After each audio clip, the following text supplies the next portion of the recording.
Bonjour à toutes et à tous et bienvenue dans le podcast de l'Armée de l'air et de l'espace. Dans ce nouvel épisode, on vous emmène à la découverte d'aviateurs qui n'ont pas froid aux yeux, les ambassadeurs parachutistes. Voile contact, saut avec emport de drapeau ou fumigène, rien n'arrête ceux que l'on appelle les phénix. Pour eux, c'est le quotidien, mais il n'est pas donné à tout le monde la chance de sauter de la soute d'un avion militaire. Aujourd'hui, nous avons la chance d'avoir avec nous l'adjudant Michael qui va vous faire vivre un saut depuis la préparation à la réception. Attention, attachez vos harnais, le largage est imminent. Mon adjudant, bonjour. Bonjour, je suis l'adjudant Michael. Je suis dans l'armée de l'air depuis 2007, ça fait 18 ans. Je suis chef d'une cellule de tireurs embarqués sur hélicoptère Fennec sur la base aérienne d'Orange. On assure une mission de police du ciel et je suis membre de l'équipe Phoenix depuis 2021. Donc nous sommes avant le saut, on va essayer d'en savoir plus sur la préparation et vos émotions. Mon adjudant, à quoi pensez-vous juste avant de monter dans l'avion ? Juste avant de monter dans l'avion, on commence à se mettre dans le saut, on le visualise, on vérifie que tous nos matériels sont bien prêts pour ce saut et voilà, et on commence vraiment à mentaliser ce saut pour être le mieux préparé possible. Est-ce qu'il y a une préparation mentale ou technique spéciale avant chaque saut ? Est-ce qu'il y a des rituels, des gestes qui reviennent ? On a tout un process d'ouverture du parachute, donc on vérifie toujours, on gestualise ce moment, et aussi la procédure de secours. C'est quelque chose qu'on utilise peu, mais on doit être prêt à pouvoir l'effectuer dans l'urgence. Donc on simule toujours une procédure de secours avant de sauter pour être sûr de pouvoir l'effectuer convenablement si besoin. Est-ce que vous pouvez nous dire aujourd'hui combien vous avez de sauts à votre actif ? J'ai environ 1000 sauts à mon actif. Et au bout de 1000 sauts, est-ce qu'on ressent plus du stress ou de l'excitation avant de monter dans l'avion ? Ça dépend vraiment du contexte du saut. Des sauts d'entraînement, on va enchaîner plusieurs sauts par jour, ça fait absolument rien niveau stress. En revanche, quand on effectue des sauts beaucoup plus techniques ou avec un enjeu plus important, ça génère une espèce de petit stress positif, quoi, mais qui nous permet d'être bien concentrés sur ce qu'on fait et pouvoir effectuer la meilleure prestation possible. Et du coup, est-ce que vous avez des techniques pour gérer ces émotions ? Est-ce que vous faites de la visualisation mentale ? Alors, chaque équipier a ses petits outils à lui. Moi, personnellement, voilà, vraiment, comme je vous disais, je visualise ce saut, je ferme les yeux. La plupart utilisent cette technique aussi, où je me refais tout le déroulé du saut pendant le vol, avant de sauter. Je ferme les yeux et je vois ce saut, en fait. Quelque chose qui pourrait vous mettre un petit peu en situation de stress, c'est souvent l'inconnu. Et du coup, de visualiser ce saut, de le mentaliser, permet une fois à la rampe, d'avoir cette sensation d'avoir déjà fait ce saut. Donc c'est plus l'inconnu. Et ça permet de sauter vraiment sereinement.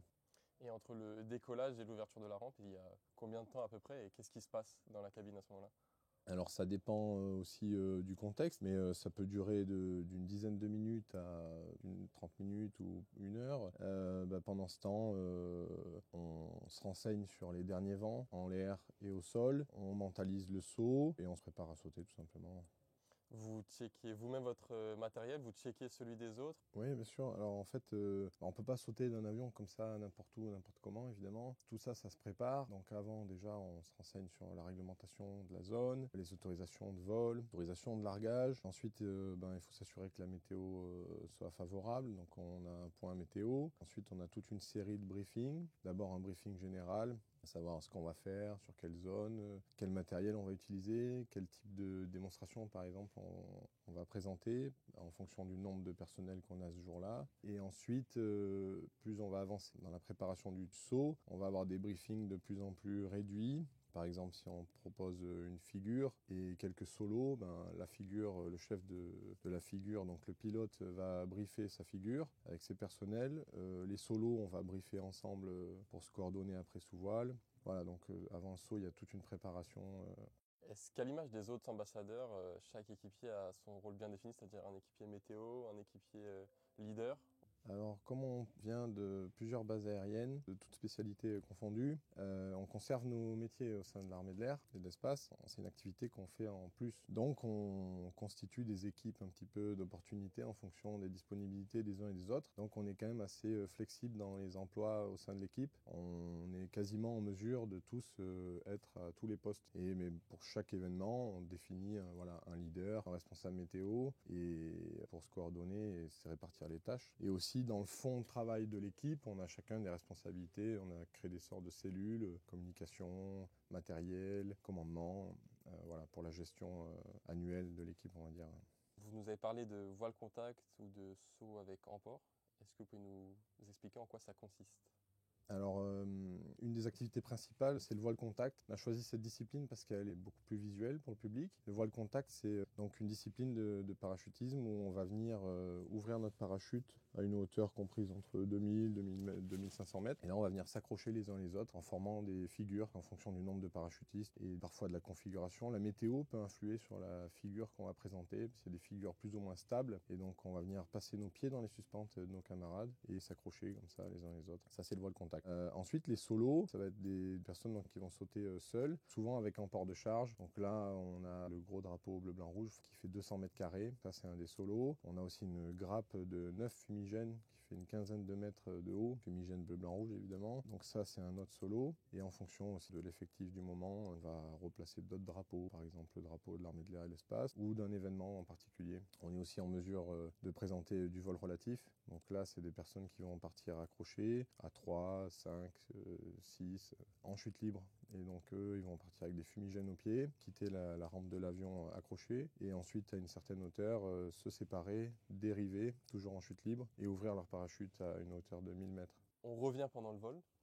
Vous nous avez expliqué ce qui se passait entre le décollage et l'ouverture de la porte.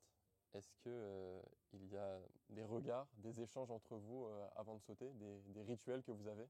Oui, on se revérifie une dernière fois, juste avant le saut, les uns les autres. Donc on fait ça mutuellement, en binôme. On vient contrôler si notre coéquipier est bien équipé, si son parachute est bien conforme. C'est aussi une marque de confiance entre nous, parce qu'il faut vraiment se faire confiance pour faire ce genre d'activité. Et ensuite, on se fait un petit check souvent. Voilà, c'est le petit geste tradit, on va dire. Ensuite, une fois que la rampe est ouverte, on a des équipiers qui vont être en charge de s'assurer qu'on est bien sur la bonne zone de largage et du moment où on va quitter l'avion. Donc ils s'allongent, parfois par exemple si c'est dans un A400M, ils vont s'allonger par terre à la rampe et sortir leur tête sur le côté de l'avion. Des fois ça peut surprendre s'il y a d'autres personnes à l'intérieur de l'avion, ils se demandent ce qu'ils font et voilà, on a besoin de voir visuellement, même si on fait absolument confiance aux pilotes et aux navigateurs, et on doit voir nous-mêmes voilà, si on est bien sur la zone, bien axé et définir le moment où on va pouvoir sortir l'aéronef.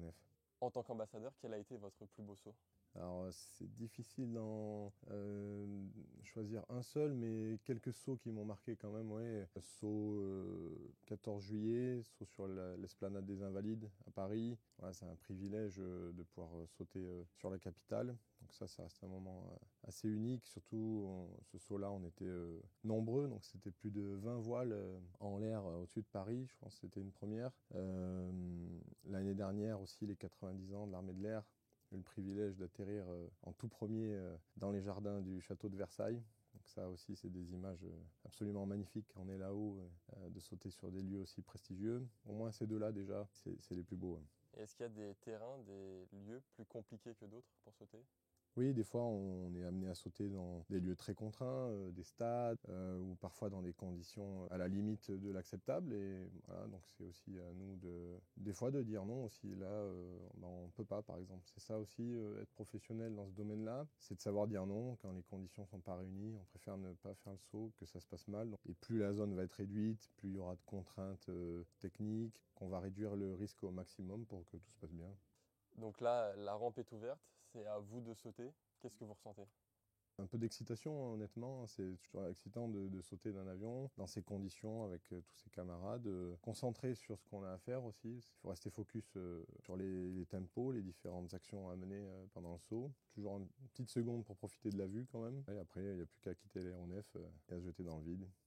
Et à ce moment-là, c'est la sensation qui domine quand vous avez sauté.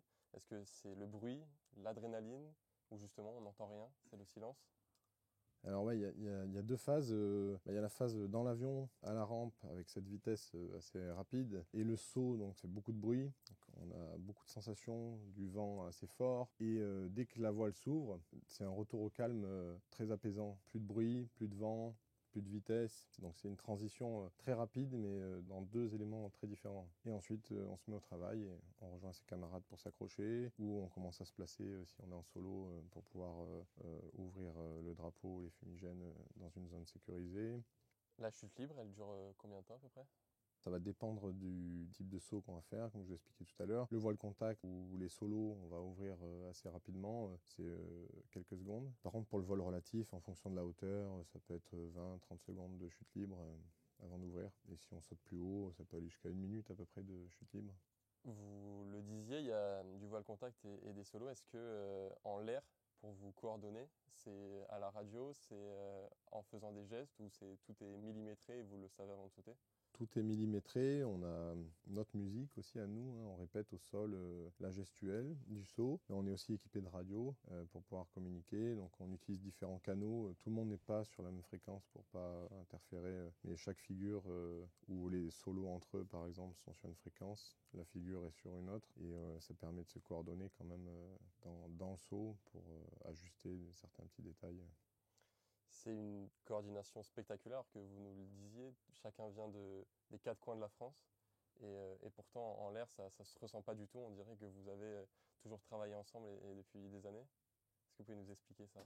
On vit beaucoup de moments forts, donc ça crée une cohésion forte également. On est tous des passionnés. En fait, tout le monde fait ça de son propre chef, hein. Enfin, tout le monde est venu intégrer l'équipe par envie, par passion. Et du coup, ça se ressent. Tous les équipiers sont contents de faire ça. On s'entraîne quand même très régulièrement ensemble. Après, on part faire des meetings aux quatre coins de la France et même parfois à l'étranger. Tout ça, ça nous soude et c'est comme ça qu'on arrive à faire une démonstration de qualité, simplement par la passion, je pense, de chacun. Tout le monde a envie de bien faire et du coup, ça donne ce résultat-là. Vous nous le disiez, vous faites partie des solos. Est-ce que précisément, vous pouvez nous dire votre rôle en l'air? Donc mon rôle là sur cette partie de la saison, je suis en solo, notamment en emport du grand drapeau, 200 mètres carrés. Mais je peux tourner aussi, en général, on essaie d'échanger un petit peu avec l'autre solo qui a la grappe, parce qu'on utilise des voiles hybrides. Donc on est quelques équipiers à être qualifiés sur une voile un peu spécifique qui nous permet d'emporter des charges. C'est une voile hybride, c'est une voile qui est entre le parachute et le parapente. C'est vraiment entre les deux. Ça se pilote un petit peu comme un parachute, mais ça plane aussi comme un parapente. On ne peut pas engager des virages extrêmement serrée parce qu'elle va prendre beaucoup d'inertie. Enfin, voilà, donc il faut une compétence un petit peu particulière. Donc avec l'autre personne qui a cette compétence, parfois on échange les emports pour être assez à l'aise avec les deux. Parce que c'est très différent le vol avec le grand drapeau ou le vol avec la grappe. On pourrait se dire bon bah, c'est pareil, pas du tout. Voilà, ça va générer une inertie différente dans les virages en fonction. La grappe va prendre beaucoup d'inertie parce qu'elle prend pas beaucoup le vent, mais elle est très longue et elle a un lest au bout qui va venir s'emballer dans les virages. Le drapeau lui va être retenu un petit peu sur les côtés par le vent, donc ça va être un vol un peu plus stable mais avec plus de traînée. Donc sur cette saison je suis un peu plus concentré là-dessus, mais je suis aussi en mesure d'être dans une figure de voile contact ou d'être en vol relatif en fonction des besoins. Et vous, est-ce que vous avez une préférence?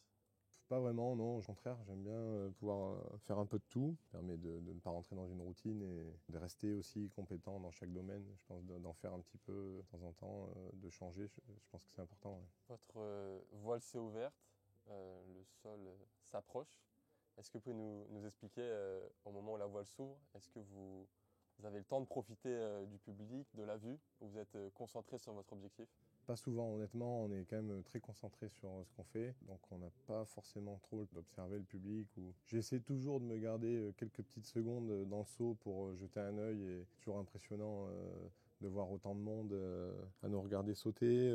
Bon, évidemment, il faut quand même regarder où est-ce qu'on va se poser, donc il y a un moment d'analyse du sol à un moment donné, de toute façon. Mais voilà, je me prends toujours quand même quelques secondes pour essayer de profiter un petit peu de la vue, notamment quand on fait des sauts sur des zones comme à Paris, où voilà, c'est assez exceptionnel. On essaie d'en profiter un petit peu aussi. Ouais. Et au moment où vous touchez le sol, est-ce que le sentiment qui domine, c'est le soulagement, la fierté, l'envie de repartir et de ressauter? Ouais, mais c'est un petit peu tout ça à la fois. Un petit peu soulagé quand tout s'est bien passé, satisfait aussi quand ça a bien marché et qu'on a fait une belle prestation. Et ouais, on n'a qu'une envie, c'est de recommencer. Est-ce qu'il y a un débriefing à chaud au moment où vous avez tous touché le sol? Est-ce que vous recheckez, vous voyez si tout s'est bien passé? Comment...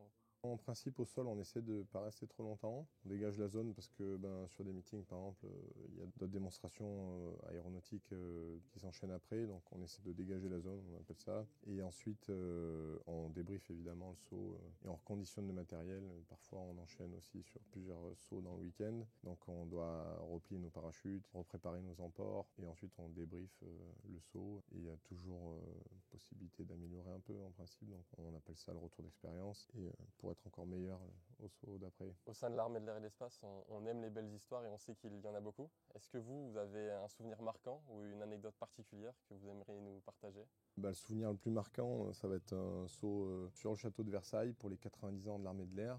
L'été dernier, lieu emblématique de l'armée de l'air, lieu très prestigieux et donc un honneur de pouvoir sauter sur un site pareil. Saut, pour le contexte, saut en sunset, une lumière avec un soleil rasant, une météo absolument parfaite et 20 000 personnes au sol qui nous regardaient sauter avec une musique qui allait parfaitement avec ce saut et tout l'ensemble du contexte. Et j'avais l'honneur d'être le tout premier à me poser donc dans les jardins du château de Versailles. Voilà, donc je pense que c'est ce moment-là le plus marquant pour l'instant de ces 4 années au sein de l'équipe. Est-ce que vous auriez un mot pour le public qui vous attend sur les meetings cet été? Bon, bien avoir conscience que nous, le saut, il dure que quelques minutes, et ensuite notre partie principale, elle va être au sol, à la rencontre du public, à la rencontre des jeunes. Donc, il ne faut pas hésiter à venir nous voir, à nous poser des questions et se renseigner comment intégrer notre belle armée de l'air et de l'espace. Merci beaucoup, mon adjudant. Merci à vous.